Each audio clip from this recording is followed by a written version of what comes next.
شریعت کے اس مسئلے کی روشنی میں کہ اگر کسی پر قضا کا بوجھ ہے تو کامن سینس بھی یہی کہتی ہے، لاجک بھی یہی کہتی ہے، اسلام بھی یہی کہتا ہے کہ پہلے قضا کے بوجھ کو اتارے، اس کے بعد پھر سنت اور ثواب کے راستے پہ قدم آگے بڑھائے۔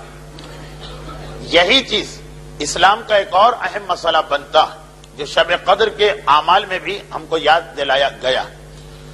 کہ واجبات کی پابندی اہم ہے، لیکن اپنے آپ کو حرام سے بچانا اس سے بھی زیادہ اہم ہے۔ اسلام کا آغاز ہمیشہ نیگیٹو سے پازیٹو کی طرف جانا، نفی سے اس بات کی طرف آنا۔ چنانچہ کلمہ اسلام بھی یہ نہیں کہ قل هو اللہ احد، اللہ واحد اللہ احد کی بات نہیں، لا الہ الا اللہ کی بات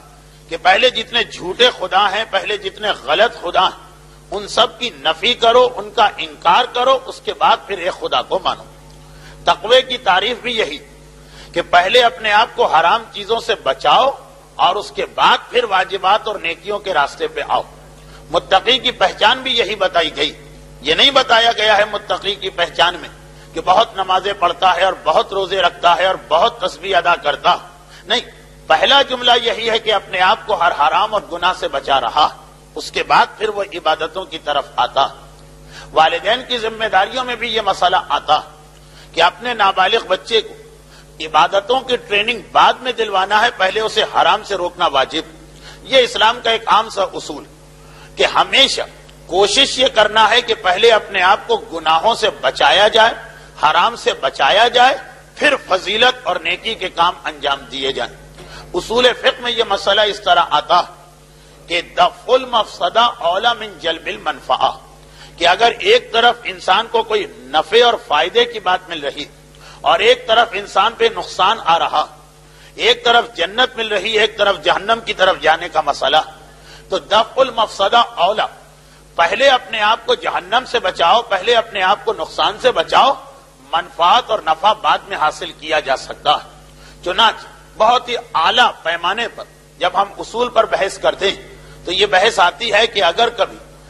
حرام اور واجب میں ٹکراؤ ہو جائے کہ یا حرام کریں گے یا واجب کریں گے، تو اسلام یہی کہتا ہے کہ واجب بھلے چھوٹ جائے، پہلے اپنے آپ کو حرام سے بچانا۔ لیکن یہ جملہ عوام کے لیے نہیں، یہ آپ کے لیے نہیں ہے، آپ کو تو مجتہد کی کتاب پہ چلنا۔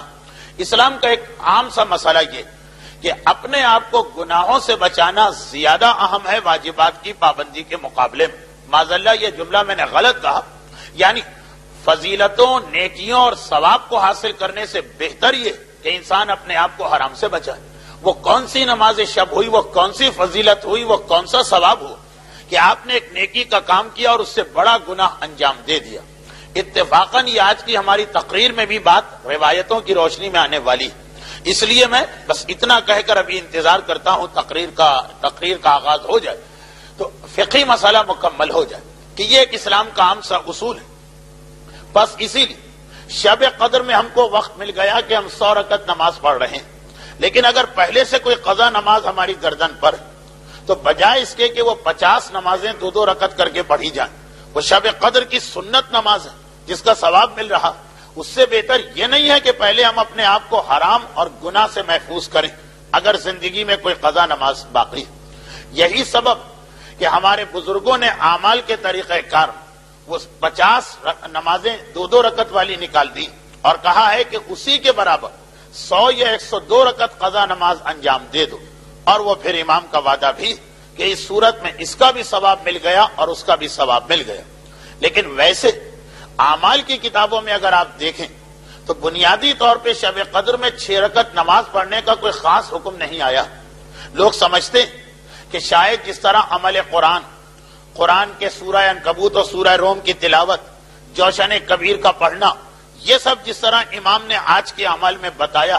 تو یہ بھی امام نے کہا ہوگا کہ 6 دن کی قضاء عمری انجام دو۔ جی نہیں، امام نے کہا ہے 100 رکعت سنت نماز پڑھو۔ پھر اس کو اس مسئلے سے ملا لیا گیا کہ جس پر قضا کا بوجھ ہے وہ پہلے قضا نماز کو ادا کرے،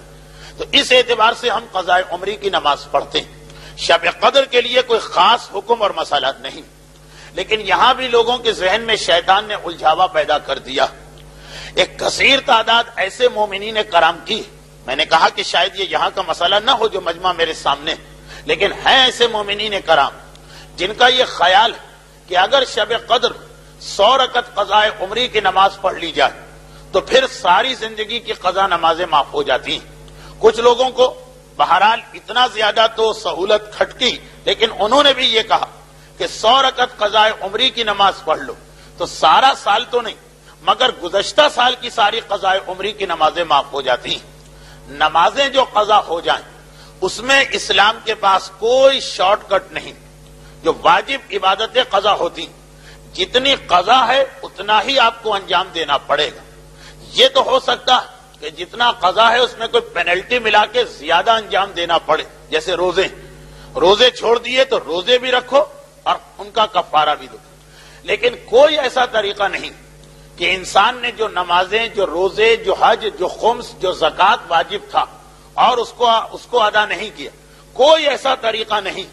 کہ اس کے اندر شارٹ کٹ کے ذریعے سے ان چیزوں کو انسان ادا کر لے۔ حتیٰ یہ کہ اگر کسی پر 1000 قضا نمازیں باقی اور وہ 999 نمازیں بھی پڑھ لے تب بھی وہ جو ایک آخری نماز شرن اس کو سہولت نہیں ملے گی۔ اللہ اس میں 1% یا 2% یا 5% کنسیشن دینے کو بھی تیار نہیں۔ یا خدا ہم نے اتنی نمازیں پڑھ لی، ½ % کمیشن تو ہر آدمی دے دیتا۔ جی نہیں، اللہ نے اس نماز کے ساتھ کوئی پینلٹی نہیں رکھی، یہی بہت بڑا کنسیشن ہے کہ جو ہم کو مل گیا، ورنہ روزے کی طرح کہا جا سکتا کہ ہر قضا نماز کے ساتھ 60 دن کی نمازیں اور پڑھ لو جرمانے کے طور پر، تو 100، 1000 یا 10,000 نمازیں بھی کسی پہ قضا ساری زندگی، اور وہ 9,999 نمازیں بھی پڑھ لے، اتنا % اس کا گناہ معاف تو ہو جائے گا، لیکن وہ جو ایک آخری نماز بچے وہ بھی اس کو انجام دینا، اور اگر اس نے نہیں پڑھی تو اس کے بڑے بیٹے پر وہ نماز باقی رہے گی۔ تو شب قدر کے اندر کوئی ایسا طریقہ نہیں کہ 6 دن کی نماز پڑھ کے آپ یہ سمجھیں کہ سارا سال کی نمازیں معاف ہیں۔ برحمتك يا أرحم الراحمين وصلى الله على محمد وآله الطاهرين